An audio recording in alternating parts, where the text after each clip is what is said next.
Ahok memberikan pelajaran ataupun sistem perekonomian di Indonesia ini.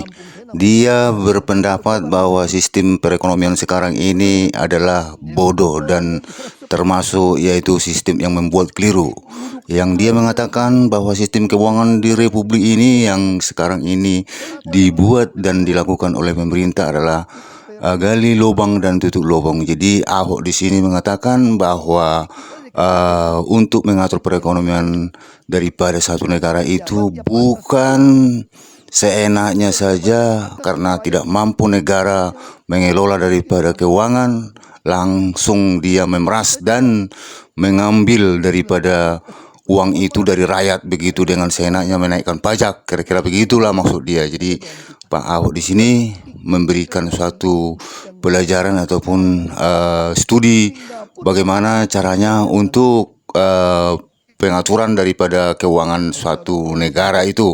Istilahnya sistem-sistem itu berlaku seperti apa dan untuk apa dan seperti apa bentuknya, kira-kira begitu teman-teman. Ini dia punya penjelasan. Triliun untuk bayar hutang. Kalau dalam bisnis, lu udah bangkrut itu.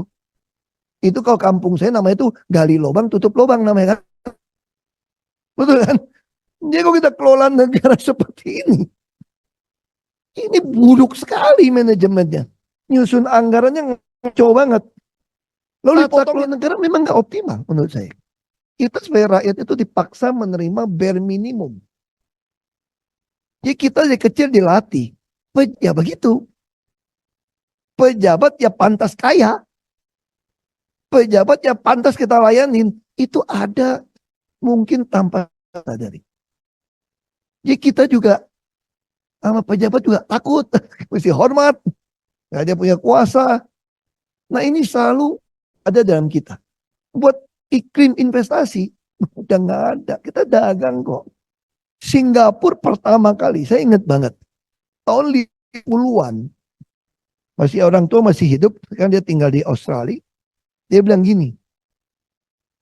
Saya bukan tidak nasionalis ya, Hok ya. Saya itu sampai sekarang mau 17 Agustusan tetap gue hormat.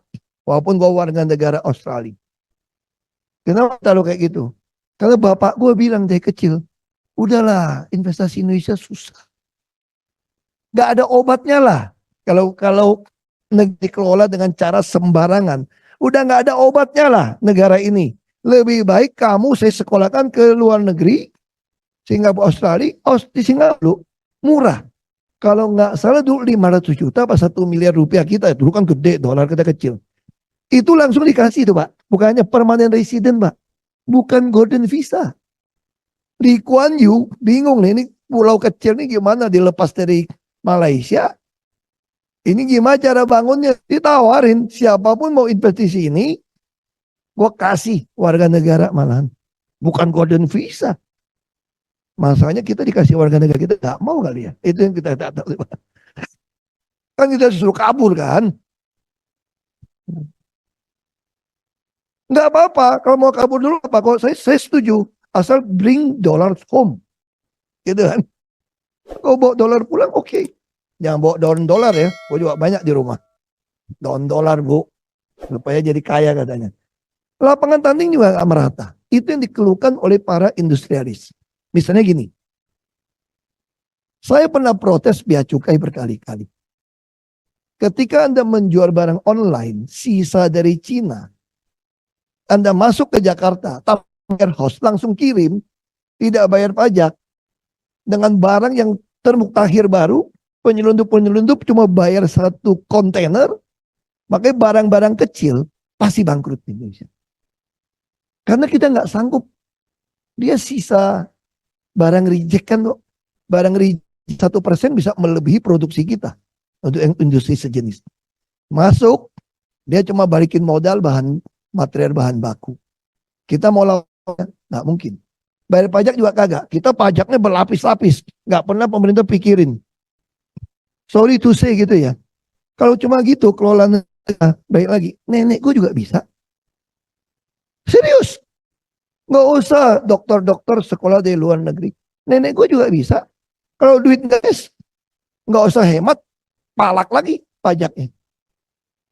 cari lagi komponennya. Itu nenek gue juga ngerti kayak gitu. Susah kan gimana mengadministrasi keseimbangan atau mengadministrasi keadilan sosial. Bagaimana setiap channel saya kasih tahu jalannya. Ini lapangan tanah ini nggak rata. Yang nyelundup lebih untung daripada kita yang bangun industri. Belum lagi, nanti saya akan cerita gimana solusinya. Pemerintah kita tidak pernah memetakan sampai berapa layer supplier untuk dukung kita. Karena nggak mungkin saya bangun satu pabrik, semua komponen yang mendukung saya itu pakai uang saya, nggak bisa. Itu yang Cina lakukan, Jepang lakukan, semua negara lakukan. Mana porsi, kan saya kan tugasnya, kalau pemerintah kan mengadministrasi keadilan sosial kan. Ini bagaimana ngatur duit nih, keseimbangan ini yang kita atur. Kita nggak benci orang kaya. Bilang orang kaya nggak apa-apa, biar dia lebih kaya. Tapi lu mesti bayar pajak yang benar.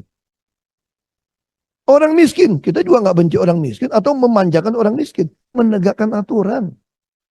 Kita bicara aturan, meratakan lapangan tanding kita. Supaya pemainnya oke. Ini yang terjadi di gawat demokrasi kita nih. Penguasa jadi penguasa A. Penguasa plus pengusaha dia. Celaka. Hampir semua investor asing yang masuk. Kalau Anda pelajari Ultimate Beneficiary Owner-nya, UBO-nya di atas, pasti ada oknum pejabat atau keluarganya. Dia punya saham. Tadi saya baru makan siang sama bos. Perusahaan besar ini. Makan siang tadi belum ke sini. Ya dia cerita lah, tanya kondisi Indonesia seperti apa. Ngomong-ngomong, aku nggak usah sebut nama.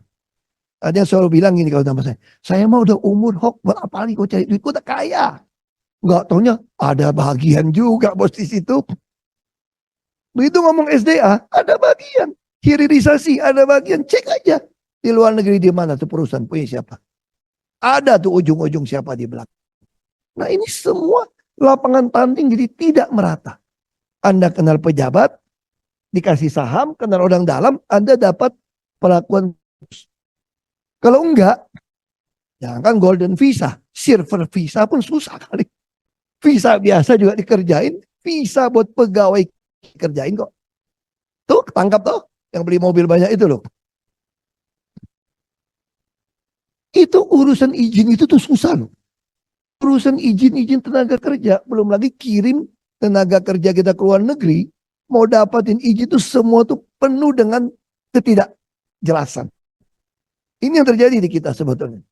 Baik lagi nih, jadi gimana caranya? Ini rekomendasi saya ya. Anggaran itu semua harus berbasis, kan namanya juga berdasarkan apa kinerja kan. Itu harus money follow function. Hari ini bagaimana investor bisa percaya kita ketika dilihat menyusun anggaran kita suka-suka. Tahun depan mau narik 700-an triliun untuk bayar hutang. Kalau dalam bisnis, lu udah bangkrut itu. Itu kalau kampung saya namanya itu gali lubang, tutup lubang namanya kan. Betul kan? Jadi kalau kita kelola negara seperti ini buruk sekali manajemennya. Nyusun anggarannya ngaco banget. Lalu dipotongin anggaran semua. Ini yang kedua optimalisasi biaya. Jadi waktu duit nggak ada, bukan potong biaya saja. Tapi kita mesti lihat mana itu optimalisasi biaya. Biaya mana setiap set itu harus menghasilkan uang. Waktu saya menyusun APBD, bagaimana setiap rupiah disusun, dikeluarkan, bisa membuat penuh otak, perut, dan dompet warga. Itu guidance kepada semua SKPD menyusun anggaran.